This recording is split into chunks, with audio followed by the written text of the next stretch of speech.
এবার এসএসসি পরীক্ষার্থীদের পক্ষ থেকে আরেকজন বক্তব্য নিয়ে আসছে তৃষ্ণা সূত্রধর।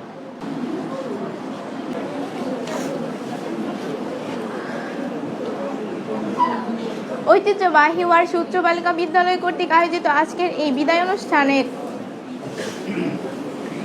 এসএসসি পরীক্ষার্থীদের বিদায় এবং আমাদের প্রাণপ্রিয় খালেদা ম্যাডামের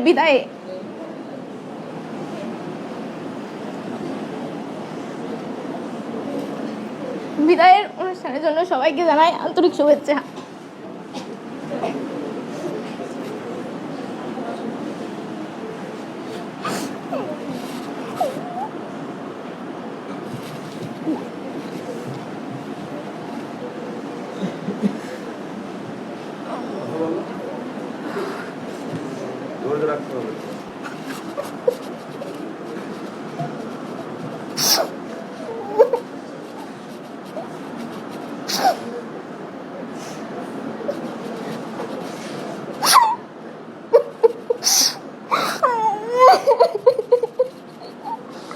আমি তো কথা বলতে পারবে না।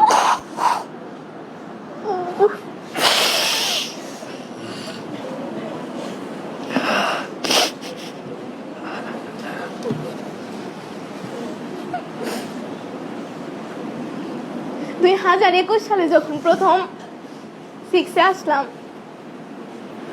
ভাবিনি এই স্কুলটাকে এত আপন করে নিব। ওয়ারশি উচ্চ বালিকা বিদ্যালয় নামটাকে বুকের গভীরে একদম গেঁথে যাবে কখনো ভাবিনি। আজকে থেকে আর এই স্কুল ড্রেস পরতে পারবো না।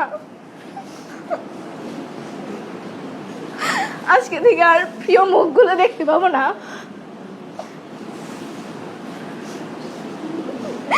রাস্তা দিয়ে যাওয়ার সময় আর রাস্তায় পুরো রাস্তাটা ব্লক করে যাওয়া হবে না।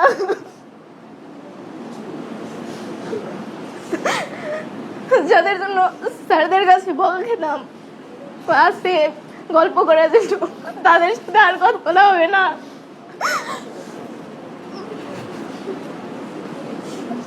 ভাবিনি বিদায় বেলা এত কষ্টের হবে। জেনে না জেনে অনেক ভুল করেছি। স্যার ম্যাডাম আমাদের ক্ষমা করে দেবেন।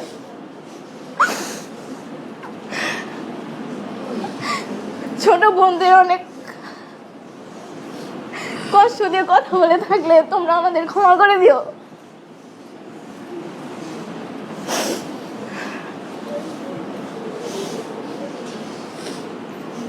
এই স্কুলের স্মৃতিগুলো কখনো বলতে পারবো না।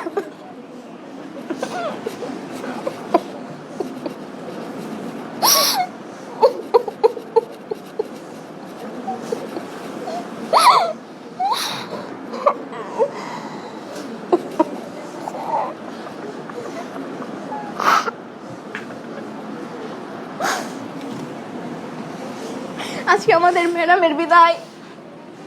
ম্যাডাম, আমরা কোনো ভুল করে থাকলে আমাদের ক্ষমা করে দিবেন।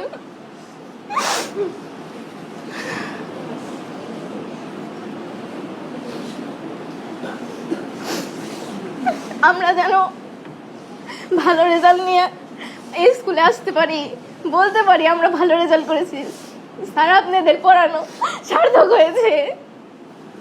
আমরা যেন ভালো মানুষ হতে পারি, তার জন্য সবাই আমাদের দোয়া করবেন।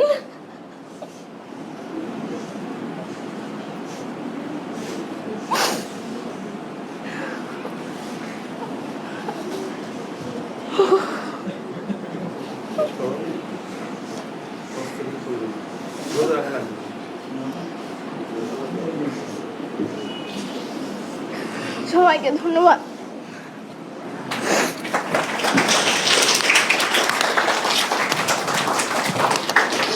আসলে ভাব যেখানে গভীর, ভাষা সেখানে স্থবির। ও হয়তো বলার জন্য অনেক কিছুই প্রস্তুতি গ্রহণ করেছিল, কিন্তু তার মস্তিষ্কে অনেক স্মৃতি জড়ো হয়েছে। সেই স্মৃতিগুলোকে অতিক্রম করা অতি সহজ ছিল না। তারপরেও তার আবেগময় বক্তব্য আমরা শুনছিলাম। তার এই আবেগ ঘন বক্তব্যের জন্য তাকে জানাই অসংখ্য ধন্যবাদ।